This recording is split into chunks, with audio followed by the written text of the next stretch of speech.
लिखवा कर लाती है। अरे जन्म लेते ही बेटी 3 चीजें अपने साथ लेकर आती है। कौन कौन सी? खुशी, शक्ति और लक्ष्मी। तीनों चीज कन्या अपने जन्म के साथ लेकर आती है। हर वो पिता ने महसूस करा होगा जिस पिता ने अपनी बेटी का विवाह करा। जिन जिन पिताओं ने विवाह करा है ना, वो भली भांति जानते होंगे कि बेटी ने वो तीनों चीज साथ में लेकर आया। अरे गरीब पिता जो होता है ना, जिसके घर कन्या का विवाह होता है, अगर कन्या का विवाह घर में है ना, अगर उसके पास पहली चीज लक्ष्मी, अगर उसके पास जेब में एक फूटी कोड़ी नहीं है, और अगर कन्या का विवाह निकल जाता है ना, तो वहां ना जाने कहां से पैसे आते हैं, कैसे पैसे आते हैं, पर उसकी कन्या का विवाह हो जाता है। अरे जब तक द्वार से उसकी बेटी की डोली नहीं उठती, जब तक उस पिता को किसी के आगे झुकने की जरूरत नहीं लगने देती बेटी। जब तक वो द्वार पे है, जब तक उसकी डोली द्वार पर है, जब तक वो पिता का सर झुकने नहीं देगी, उस पिता की जेब में कभी पैसे खत्म नहीं होते, जब तक बेटी उसके द्वार पर है। ये हर पिता ने जिसने अपनी बेटी का विवाह करा उसे महसूस करा हो। दूसरी बात चीज आती है शक्ति। शक्ति माने क्या होता है पता आपको? अरे पिता, उसे पता है कि मेरी बेटी की विदा होने वाली, मैं बेटी की विदा करने वाला हूं, परंतु भूखा प्यासा दौड़ता रहता है, भागता रहता है। अरे मेरी बेटी के लिए ये खरीदना, मेरी बेटी के लिए वो खरीदना, अरे यार मेरी बेटी के लिए दहेज लेके आना, अरे मेरी बेटी के लिए ये आभूषण खरीदना। पर उसे पता होता है कि मेरी बेटी विदा होने वाली है, परंतु फिर भी लगा रहता है, भागता रहता है, दौड़ता रहता है, पर कभी थकता नहीं है। क्यों? क्योंकि उसकी बेटी की शक्ति उसके साथ है ना। जब तक उसकी बेटी की शक्ति उसके पास है, वो थक नहीं सकता। जब तक वह थक नहीं सकता। कब तक? जब तक उसकी बेटी की शक्ति उसके पास है।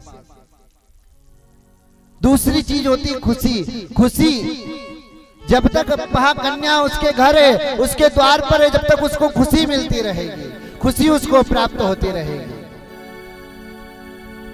वह अगर कोई दुख भी आएगा ना, कोई संकट भी रहेगा, तो उसकी कन्या का जब तक विवाह नहीं हो जाता, जब तक वह दौड़ता रहता है, भागता रहता है, और उसे पता है कि ये मेरी बेटी विदा होने वाली है, पर उसके बाद भी वह थकता नहीं है और इसे खुशी महसूस करता है।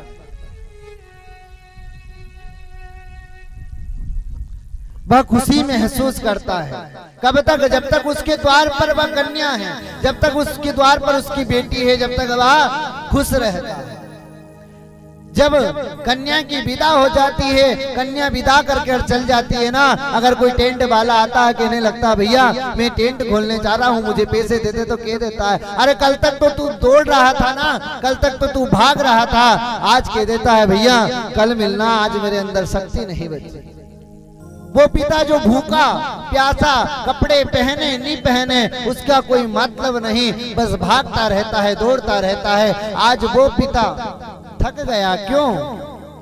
आज उसकी शक्ति चली गई, उसका धन चला गया, उसकी खुशी चले गई। कब? जब बेटी की वो विदा कर देता है। अच्छा एक बात मैं बता दूं, एक व्यक्ति ऐसा होता है, एक व्यक्ति ऐसा होता है जो हमेशा उससे लड़ता रहता है, झगड़ता रहता है, परंतु उसके विदा के समय जब वो आकर गले मिलकर लिपट कर रोने लगती है ना, जब वह रोने लगती है और कहने लगती भाई अपने पिता का, अपनी माँ का ध्यान रखना, जब यह कहते हुए वो रोने लगती है ना, तो वो सहन नहीं कर पाता। अरे कल तक तो तू लड़ता था, झगड़ता था ना अपनी बहन से, पर विदाई के समय उसे गले मिल कर वह रोने लगता, सहन नहीं कर पाता। अरे उसे जाने नहीं देता, उसे जकड़ कर रखता है, कहने लगता बहन मत जा, तेरे बिना मैं कैसे रह पाऊंगा, अरे किससे मैं लड़ूंगा, किसके साथ में झगड़ा करूंगा।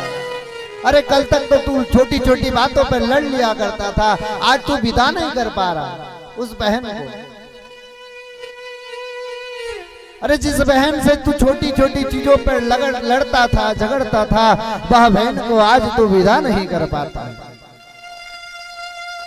पता है जब कन्या विदा करते समय भी उसको उसके पिता की याद रहती है। अपने भाई से, अपने बहन से कहता है अब मैं जा रही हूँ, मुझे जाना पड़ेगा, पर तुम मेरे पिताजी का, अरे पिताजी की ना दवाई चल रही है, गोली चल रही है, उनका ध्यान रखना, उनको समय से गोली देना, उनको समय से पानी देना, सोते समय उनके पास पानी रखना, अरे उनका बिस्तर लगाना। ये बेटी याद रखती है, बेटा नहीं रखता कभी।